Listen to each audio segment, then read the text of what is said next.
National Weather Service in Jackson has issued a severe thunderstorm warning for southeastern Jones County in southeastern Mississippi until 8:30 p.m. Central Daylight Time. At 7:37 p.m. Central Daylight Time, a severe thunderstorm was located near Odette, 9 miles southeast of Olisco, moving east at 20 miles per hour.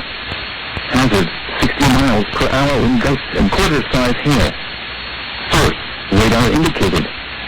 Impact, hail damage to vehicles is expected. Expect wind damage to roofs, siding, and trees. This severe thunderstorm will be near Odette around 7:55 p.m. Central Daylight Time.